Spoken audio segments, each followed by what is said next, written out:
Hello, everyone. My name is Hannah Hemberger, and this is my presentation for EDL 851, Module 1, our personal introduction.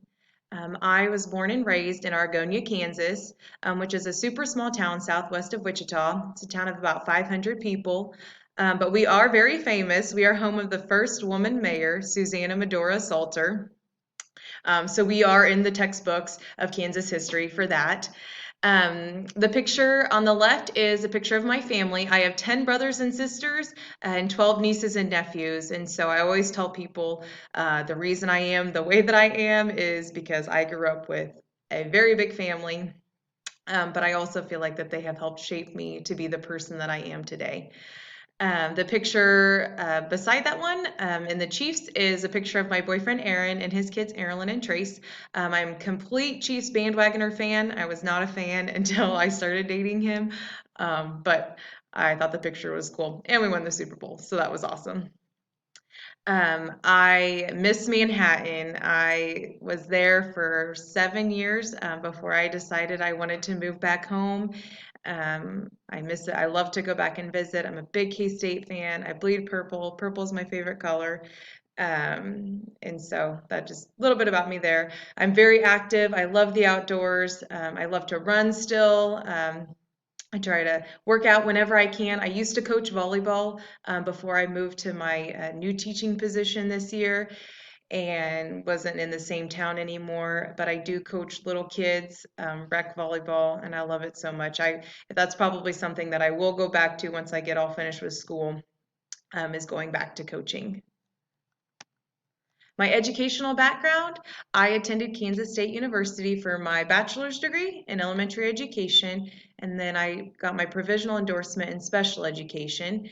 And then I started teaching for 2 years. While I was doing that, I obtained my master's degree in special education. That's kind of always where I've been geared towards as far as my education has gone.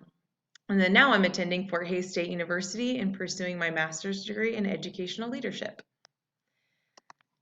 So I have been a special education teacher since I've started teaching. I taught for 2 years at Fort Riley while I was getting my master's, and then I decided I wanted to move back home. While I was there, I was a special education teacher in a fifth grade classroom and a second grade classroom. When I moved home, I got hired with our Sumner County Interlocal 619. We are a cooperative that serves 5 schools. And so I taught 4 years at Argonia Elementary. And then this last year, I was the elementary teacher at Sumner County Academy Day School here in Wellington, Kansas, where we service our behavior kiddos.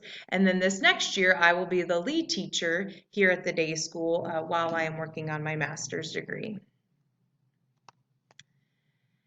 So strategies for developing a collaborative professional culture while incorporating improvement, retention, learning, and well-being for students is by having staff professional development days, also known as in-service days, collaborative planning times during the school day for teachers so that they can make sure that they are of the same grade level and different grade levels below, grade levels above, data-driven meetings and committees within your schools, involving the community with different activities either within the school or outside in the community. Making sure you have appropriate communication with necessary personnel. So communicating whatever needs to be communicated either with teachers, with some teachers, with paraprofessionals, wherever it's needed.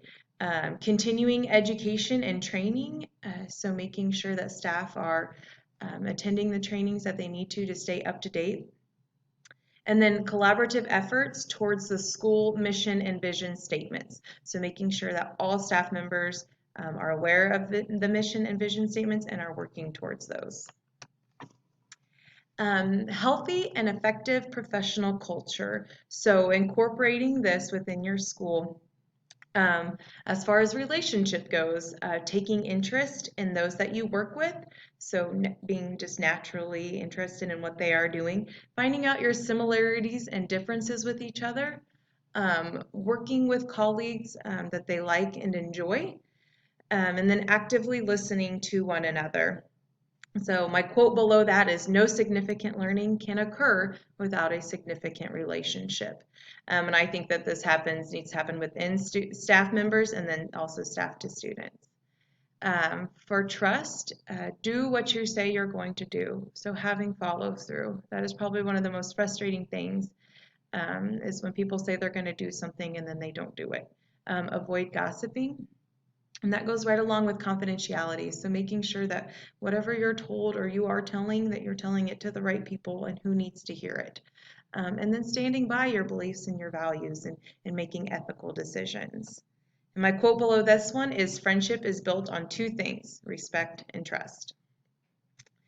So ensuring that the well-being of staff, so staying positive, so thinking it and modeling it are very key.